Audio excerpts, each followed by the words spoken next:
많은 은혜 받으시기 바랍니다.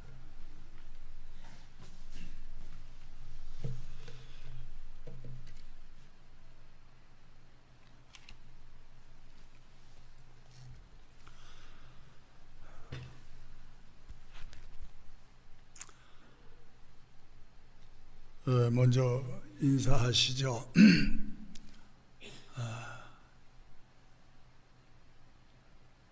은혜 많이 받읍시다.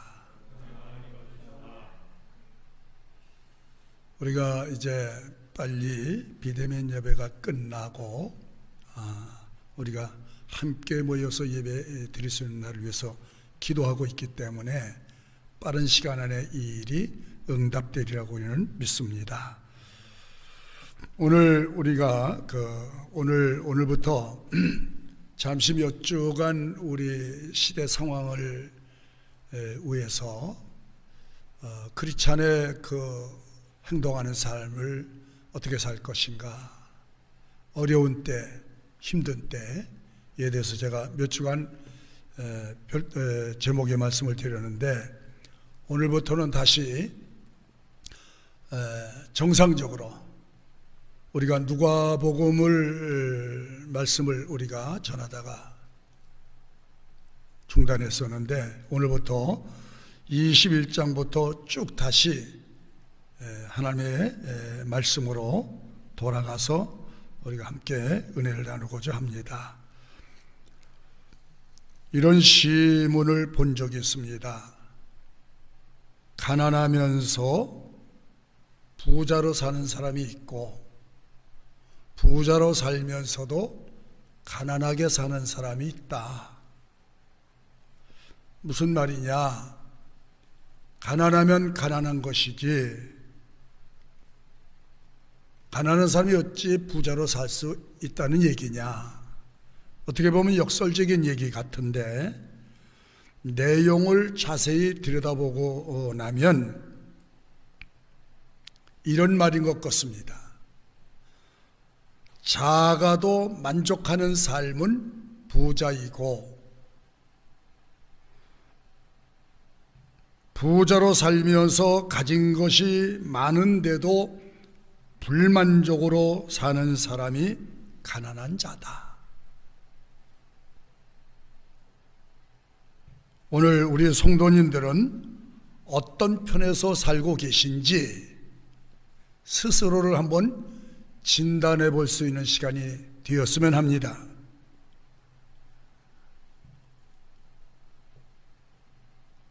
감사하는 삶이라든지 적은 곳에도 만족하는 삶, 이 두 가지가 성경이 말하는 부요가 아닌가 생각합니다. 오늘 본문도 유사한 내용이라고 봅니다. 1절로 4절까지 보게 되면 예수님께서 많은 사람들이 헌금 드리는 모습을 눈여겨보시다가 오늘 이 헌금 한 중에서 저 혼자 사는 미망인이 제일 많이 헌금을 드렸다. 잘했다. 칭찬하셨습니다. 주변에 있는 모든 사람들이 그 말씀을 듣고 깜짝 놀랐습니다. 그럴 수밖에 없는 일이, 혼자 사는 여인, 가난한 사람, 이 사람은 하루를 벌어서 하루를 사는 일용직 근로자였습니다. 이 사람이 하루 받는 임금은 몇만 원에 불과했습니다. 그런데 어떻게 모든 사람들보다 제일 헌금을 많이 드렸다고 예수님이 평가하셨을까? 부자들도 많은데 이분들은 수십만 원에서 수백, 수천만 원의 헌금을 드렸을 것이라고 추정이 됩니다. 금액으로 말하면 비교가 될 수가 없습니다. 그렇다면 예수님의 계산법이 틀린 것 아닙니까? 만일 이런 불합리하고 불공정하지 못한 계산법이라면 누가 예수님의 말씀을 따를 것인가? 그런데 그 다음에 예수님의 말씀을 보시면 예수님이 하신 말씀의 본 마음을 우리가 읽을 수가 있습니다. 4절이죠. 4절에 보게 되면 저들은 그 풍족한 가운데 헌금을 넣었거니와 이 과부는 그 구차한 중에서 자기의 있는 바 생활비 전부를 넣으니라 하시니라. 부자들은 가지고 있는 것 중에서 일부였고 저 여인은 생활비 전부를 다 드렸다는 거예요. 그 사람 수중에는 아무것도 없다는 얘기예요. 내일 당장 버스 토큰이 없을 정도로 내일 써야 하는 돈이 하나도 없다는 얘기입니다.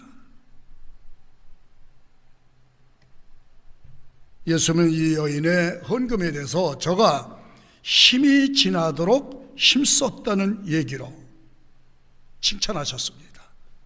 최선을 다했다는 얘기입니다. 양도 중요하지만 오늘 주님은 질을 얘기하고 계셨던 것입니다. 여러분이 잘 아시는 그 마리아가 옥합을 깨뜨려 비싼 향유를 예수님 머리에 부었을 때 제자들이 보고 책망했지 않습니까? 그 비싼 것을 왜 허비합니까? 팔아서 어려운 사람들 도와줄 수 있는 것이 훨씬 효과적이 아니겠습니까?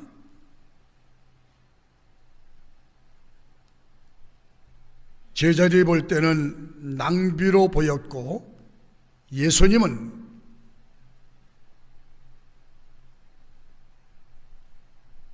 이 여인이 내 죽음을 위해서 최선을 다했다. 제자들이 얘기는 현실적인 얘기가 맞습니다. 옳은 대답이었고 옳은 생각이라고 판단이 됩니다. 그런데 예수님은 가난한 사람은 언제나 너희 주변에 있으니까 도울 수 있지만 나는 너희와 항상 같이 있지 않는다. 이 여인은 내가 죽을 것을 알고 향유를 부었으니 잘했다. 오히려 여인의 행위에 대해서 극찬을 하셨습니다. 오늘 향유를 부은 베다니 마리아는 창녀 출신이었는 거 여러분도 아십니다. 우리가 살아가면서 돈은 상당히 소중하고 귀하지만 마리아의 경우는 이걸 뛰어넘었다는 것입니다. 몸을 팔아서 모은 돈. 그래서 예수님은 저 마리아가 나를 사랑했기 때문에 가능했다는 것입니다. 나를 사랑했기 때문에 초월할 수 있었다는 것입니다. 물질의 벽을 넘어갈 수 있었다는 것입니다. 그러므로 최고의 법은 사랑하는 것이고 최고의 악은 미워하는 것이라고 했습니다. 예수님은 내 이웃도 내 몸과 같이 사랑하라. 이 마리아는 주님께로 받은 은혜가 너무 컸기 때문에 그 은혜, 받은 은혜를 비교한다면 하나님의 은혜를 생각한다면 이 물질은 아무것도 아니라는 것, 그의 중심 마음이 예수님과 통한 줄 압니다. 그러면서 평가는 주님이 하시는 것이죠. 주님이 어떤 평가를 내리시냐, 우리가 여기에 관심을 갖고 우리의 삶의 중심과 목적이 하나님 나라가 되어야 되지 않을까 생각합니다. 5절로 19절부터 끝절까지가 갑작스럽게 이렇게 하시다가 종말에 대한 예언을 지금 하고 계십니다. 종말, 내가 갈 때쯤이면 이 지구촌의 우주에 이런 이변들이 일어나는 징후를 너희가 듣게 될 것이고 보게 될 것이다. 당시 유대인들은 예루살렘에 그 웅장하고 화려하고 거대한 성전이 있었기 때문에 이 성전에 하나님이 계시다고 생각을 했습니다. 하나님께 예배드린 성전이 있기 때문에 하나님이 이스라엘과 예루살렘을 지켜주신다는 자부심과 긍지가 대단히 컸습니다. 그런데 예수님은 이 예루살렘이 파괴될 것을 예언하셨습니다.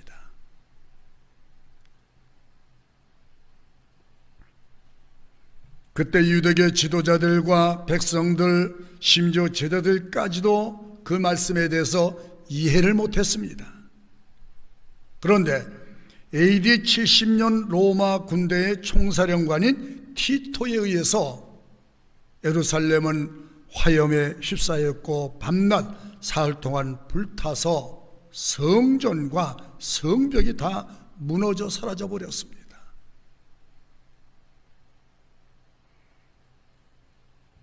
하나님의 말씀은 때가 되면 정확하게 이루어진 현장을 보게 하시고 이루어진 현장 속에서 하나님의 말씀이 얼마나 정확무한지를 다시 깨닫게 하시는 것입니다. 천지는 없어지겠으나 내 말은 없어지지 아니하리라.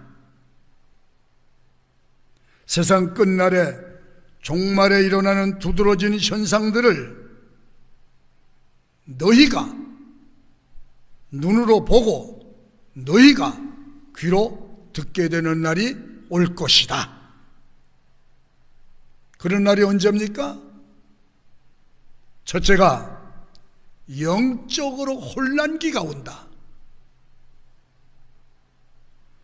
예수 그리스도의 이름을 빙자한 가짜들이 대거 아니 많이 출현한다는 거예요. 가짜 교회가 많아지고 가짜 목사들이 그리스도의 이름으로 와서 설초된다는 겁니다.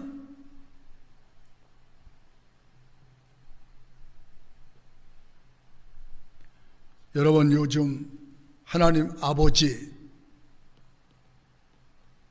어머니 마들이 있어요. 하나님 아버지만 계시냐? 하나님 어머니도 계시다. 기가 막힌 얘기예요. 우리들은, 성경을 아는 우리는 굉장히 웃기는 소리인데 그 사람들은 마들께 기도합니다. 하나님 파들, 하나님 마들. 마리아가 하나님의 어머니다. 마리아가 승천했다. 마리아 동정요소를 주장합니다. 캐토릭이죠. 또 자신에게 몸을 바치는 여성은 하나님의 은총을 있는 영광이라고 제임스 정명석 씨가 또 그렇게 주장했습니다. 자신의 재림주로 한때 전도관 박태선, 지금 신천지, 관악구가 신천지가 된다는 이만희의 주장입니다. 마지막 때 자기 교회가 피난처라는 교회도 우리 주변에 있습니다. 메시아를 사칭하는 자들, 통일교 피가름, 이초석, 인천 다락방교회, 한국의 이단 수십 명으로부터 수백 명이 포진해 있다는 것입니다. 이들의 정체는 거의가 가정 파기범들입니다. 자기들은 진짜고 기성교회는 교권주의 눈이 멀었다고 혹평합니다. 교회 안에서 교회를 불평하고 불만하는 자들 지목하고 끌어내서 유인해 간다는 것입니다. 조심해야 합니다. 세 번째가 천재지변이 계속 일어나는 것을 보게 될 것이다. 요즘 이상기온, 온난화 현상으로 기상이변들이 세계 곳곳에 일어나는 것을 여러분들이 뉴스를 통해서 듣고 영상을 통해서 우리 모두 보고 있습니다. 이상기온, 이상기후, 크고 작은 테러, 전쟁, 나라마다 테러 때문에 떨고 있습니다. 홍수, 가뭄, 온갖 질병들, 마지막 때 온역이 창궐하리라 그랬어요. 동물과 소, 닭, 돼지, 조류, 동물을 통한 오염들이 이런 무서운 병균들을 만들어낸다는 것입니다. 사람이 죽는 것도 지금은 떼죽음을 당하고 있어요. 기아, 기근, 지진, 화살 폭발들, 이런 재난들은 과학적으로 안 되는 것입니다. 첨단 과학이 막을 수 없다는 것입니다. 이런 일 때문에 온 세상이 불안에 두려움에 떨고 사는 시대에 우리는 지금 직면해 있습니다. 이 코로나 바이러스도 그 온유, 아마 그런 일종의 질병이 아닐까. 마지막 때가 되면 이보다 더 무서운 바이러스 질병들이 많아져서 수많은 사람이 떼죽음을 당한다고 해요. 지금도 현재 많은 분들이 떼죽음을 당하고 있지 않습니까? 지하철 폭파, 비행기 납치 폭파, 마약 급증, 사회불안, 살상무기 개발로 국가적 긴장이 고조되고 있습니다.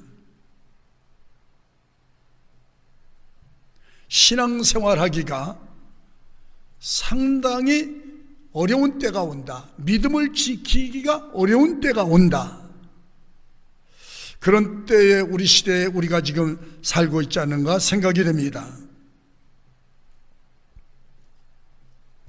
그런데 오늘 18절과 19절에 한번 우리 보시게 되면 이런 말씀이 또 있습니다. 한번 나같이 볼까요? 그런 날이 이르게 될 것이나, 자 18절, 너희 머리털 하나도 상치 아니하리라. 아멘. 너희 인내로 너의 영혼을 얻으리라.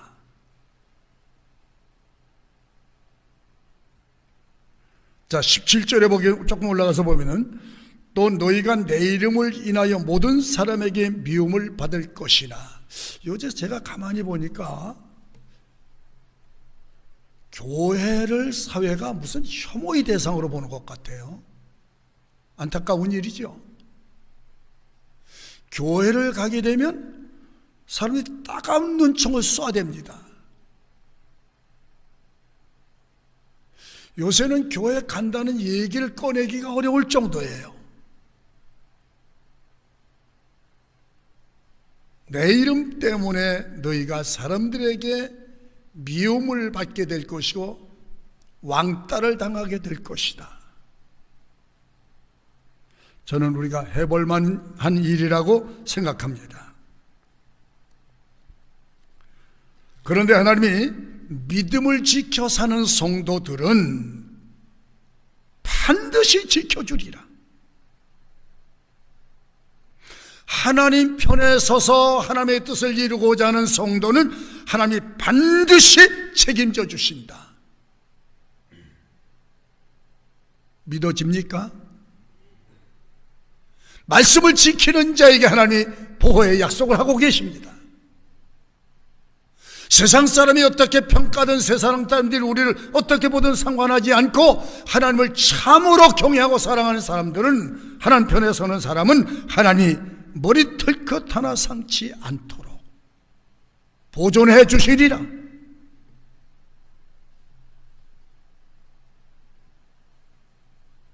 여러분, 이런 때, 이런 날에 하나님이 지켜주시는 성도가 될 수 있기를 축원합니다.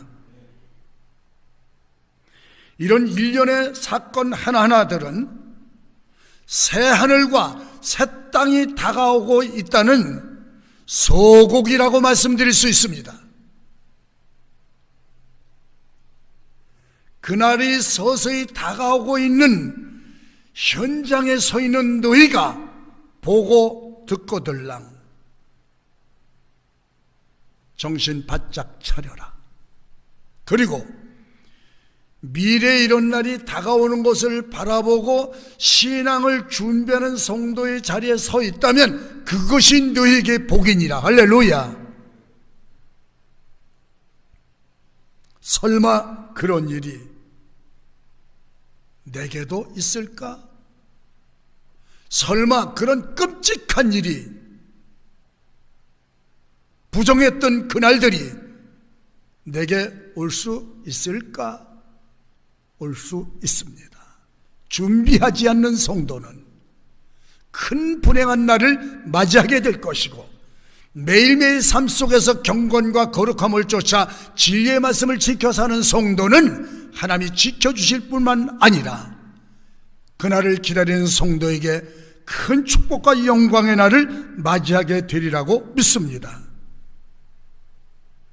세상 사람이 그런 날이 있느냐고 부정했던 그런 날을 반드시 우리에게 다가오고 있다는 사실을 우리는 명심하고 깨어 있어야 될 것입니다.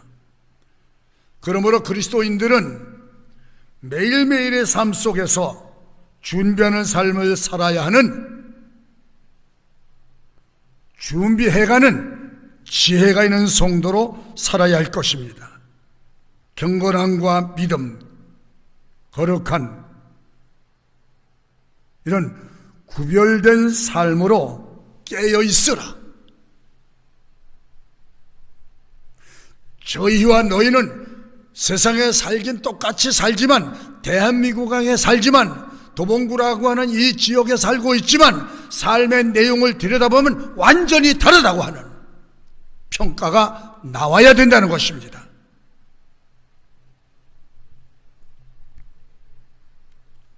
그러므로 깨어있는 삶이란 예배와 기도와 봉사와 헌신과 충성된 삶들을 우리의 삶에서 드러낼 필요가 있다는 것입니다. 왜냐하면 내일은 내 날이 아닐 수도 있다는 점을 우리가 알고 사셔야 합니다.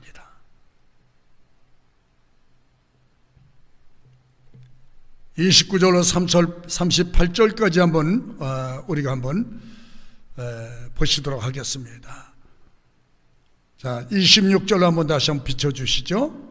사람들이 세상에 임할 일을 생각하고 무소함으로 기절하리니 이는 하루에 권능들이 흘리겠습니다. 그때 사람들이 인자가 구름을 타고 능력과 큰 영광으로 오는 것을 보리라. 이런 일이 되기를 시작하거든 일어나 머리를 들라 너희 구속이 가까웠느니라 하시더라. 자, 29절 한번 다 같이 보시죠. 시작.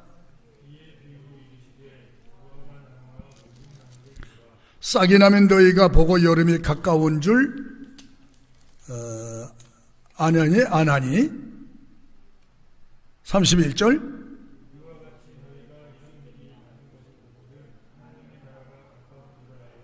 내가 진실로 너희에게 말하노니 이 세대가 지나가기 전에 모든 일이 다 이루리라.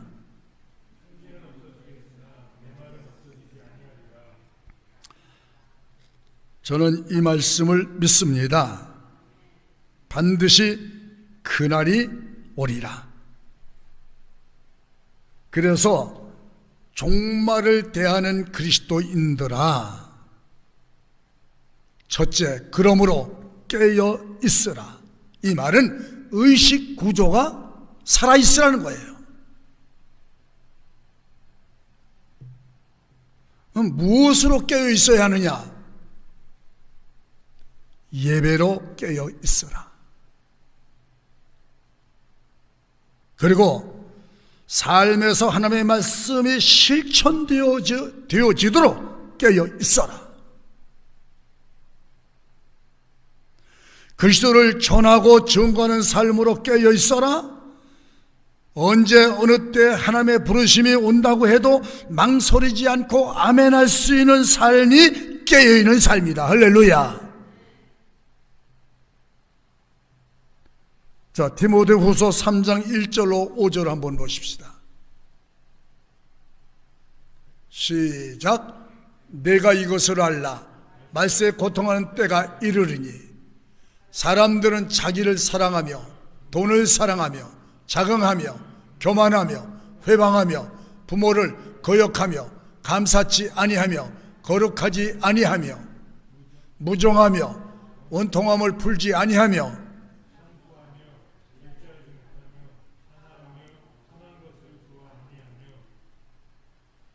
배반하며 팔며 조급하며 자고하며 쾌락 사랑하기를 하나님 사랑한 것보다 더하며. 한 절 더 봅시다. 경건의 모양은 있으나 경건의 능력은 부인하는 자니 이 같은 자들에게서 내가 돌아서라. 따라가지 마라. 절교하고 절단하라. 왜? 그 길은 죽음의 길이고 사망의 길이고 망하는 길이고 지옥 가는 길이니까 그렇게 사서는 안 된다는 거죠. 여러분, 우리가 시대를 진단하고 알게 될 때 준비하게 되지 않겠습니까? 무엇을 준비해야 되는지 시대를 읽어보고 다가오는 주님의 날에 소망을 두고 살라. 하루하루 살되 후회가 없는 삶을 살아가도록 노력하라. 왜? 인생은 후진이 없습니다. 바둑이나 장기판 다시 물러서 살 수 있는 게 아니야. 한번 지나가면 다시 올 수 없는 시간을 우리가 갖고 살기 때문에 한순간순간을 지혜로운 믿음의 삶을 살아갈 절대적 필요가 우리에게 있는 것인 줄 알아야 할 것입니다. 하루하루를 살 때 후회 없이 살자. 아멘. 왜? 한 번밖에 없는 인생이기 때문에, 한 번밖에 쓸 수 없는 시간이기 때문에 무엇을 위해서 사는 것이 가장 바람직하고 가치 있는 삶인가를 오늘 주님이 말씀하고 있지 않습니까?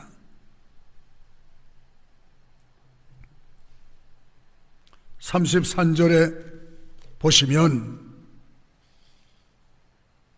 말씀이 그 34절에 다 같이 봅시다. 너희는 스스로 조심하라. 그렇지 않으면 방탕함과 술취함과 생활의 염려로 마음이 둔하여지고 뜻밖의 그날이 덫과 같이 너희에게 임하리라.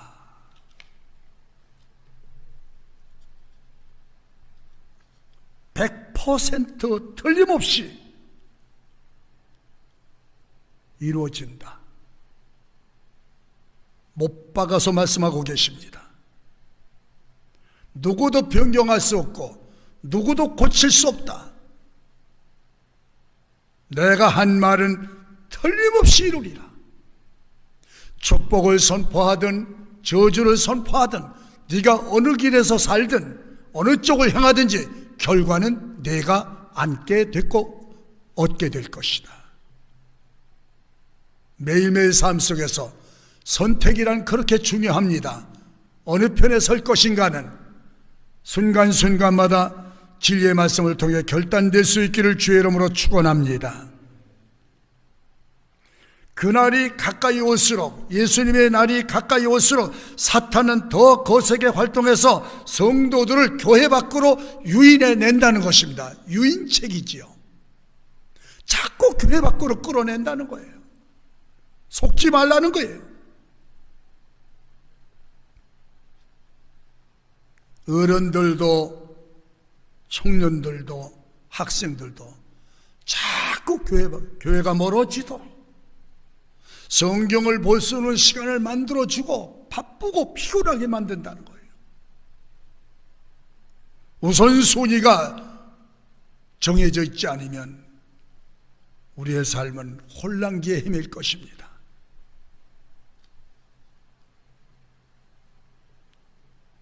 교회가 멀어지게 만들고 말씀을 보지 못하게 하고 말씀을 못 보게 만들고 그렇게 만들면 성도가 무식하고 분별력이 없게 되어져서 진리가 뭔지 죄가 뭔지를 분별을 못하면 속아서 죽습니다. 바쁘게 살도록 그리고 피곤하고 지치게 살도록 예배를 못 드리게 하는데 목적이 있고 기도를 드리지 못하게 하는데 사탄의 목적이 있지 않는가? 다양한 방법으로 하나님의 접근을 방해하고 은혜 받지 못하게 해서 미련한 다섯전화 같은 불행의 주인공이 되게 하는데 목적을 두고 있지 않는가?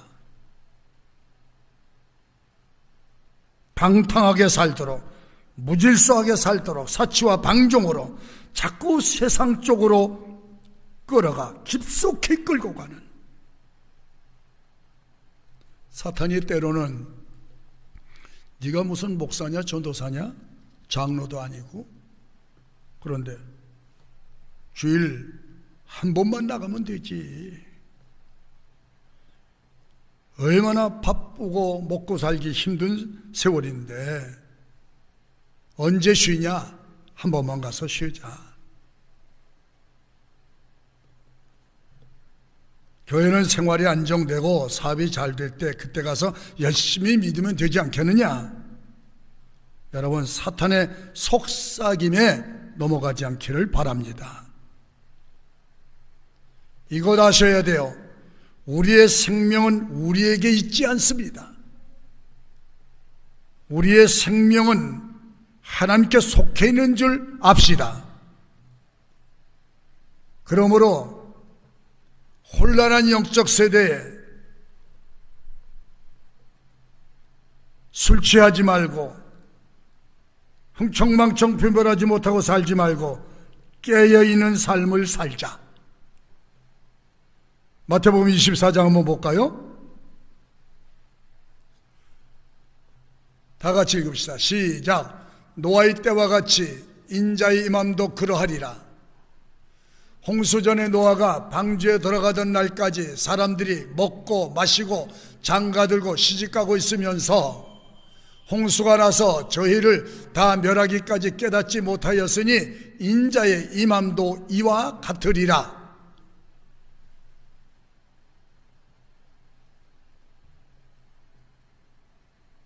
로마서 13장 한번 또 볼까요? 또한 너희가 이 시기를 알거니와 자다가 깰 때가 벌써 되었으니 이는 이제 우리의 구원이 처음 믿을 때보다 가까웠음이니라. 밤이 겠고 낮이 가까웠으니 그러므로 우리가 어둠의 일을 벗고 빛의 갑옷을 입자. 낮에와 같이 단정히 행하고 방탕과 술 취하지 말며 음란과 호색하지 말며 쟁투와 시기하지 말고 오직 주 예수 그리스도로 옷 입고 정욕을 위하여 육신의 일을 도모하지 말라. 한 군데 더 볼까요? 골로새서 3장 1절을 봅시다. 그러므로 너희가 그리스도와 함께 다시 살리심을 받았으면 위의 것을 찾으라. 거기는 그리스도께서 하나님 우편에 앉아 계시느니라. 위의 것을 생각하고 땅의 것을 생각지 말라. 이는 너희가 죽었고 너희 생명이 그리스도와 함께 하나님 안에 감추었음이니라. 우리 생명이신 그리스도께서 나타나실 그때 너희도 그와 함께 영광 중에 나타나리라.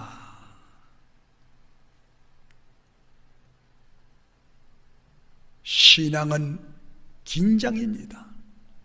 예수님이 오실 때까지, 주님 나라에 들어갈 때까지 신앙의 긴장의 끈을 풀지 않기를 축복합니다.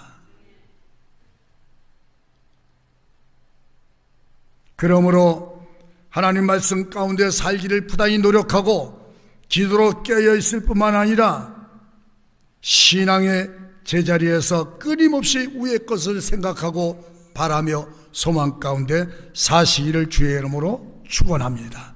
오늘 한 날이 여러분 날에 가장 중요한 날로 마감 처리될 수 있기를 주의 이름으로 축원합니다.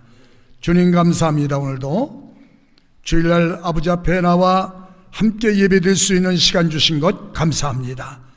오늘 함께 예배에 동참한 사랑하는 성도들 모두에게도 그리스도의 큰 날을 기대하고 바라보며 소망 가운데 사는 믿음의 자녀들이 되게 하여 주시옵소서. 예수님의 이름으로 기도드렸습니다.